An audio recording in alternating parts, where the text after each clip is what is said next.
지난 13일 중국의 한 온라인 포털 사이트는 한국의 최저임금 최종 합의 보도로 뜨거웠습니다.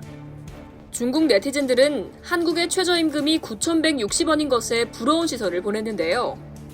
갑자기 중국인들이 한국의 최저임금에 관심을 갖게 된 배경은 무엇일까요? 우리나라 정부의 최저임금위원회는 13일 2022년 최저임금을 시급 9,160원으로 최종 의결했다고 밝혔습니다.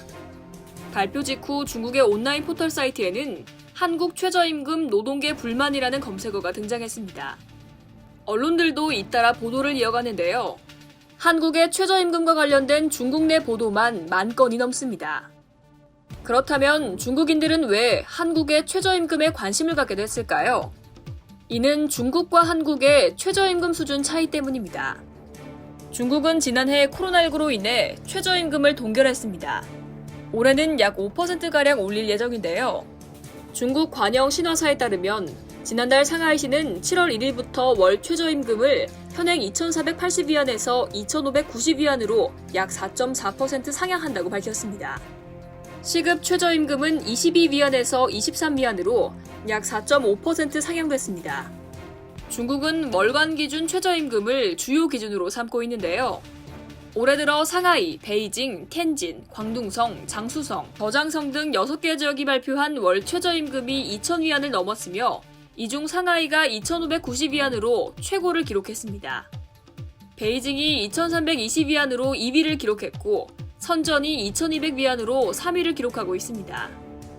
중국에서 경제가 가장 발달한 상하이, 베이징, 선전이 최저임금에서도 나란히 1, 2, 3위를 차지 중입니다. 하지만 한국과 비교하면 차이가 큰데요.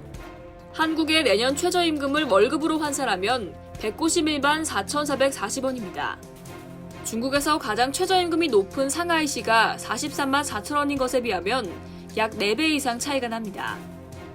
특히 중국의 최저임금으로는 중국 내 탈빈곤 기준에도 충족되지 않습니다. 중국은 올해 초 탈빈곤 승리 선언을 했죠. 당시 시진핑 주석은 베이징 인민대회당에서 열린 전국 탈빈곤 표창대회에서 완전한 승리라고 외칠 정도였습니다. 하지만 최저임금으로는 빈곤 탈출에 성공할 수 없습니다. 중국에서 탈빈곤 기준은 2,300위안인데요. 이는 무려 10년 전 기준입니다. 현재 기준으론 약 4,000위안 정도로 추정됩니다. 열심히 일을 해도 미래가 보이지 않으면 사람들은 좌절하게 되는데요.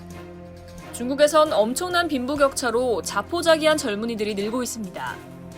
이들을 가리켜 탕핑이라고 하는데요. 바닥에 평평하게 누워있기란 뜻으로 아무것도 하지 않겠다는 걸 말합니다. 이상 여의도TV였습니다.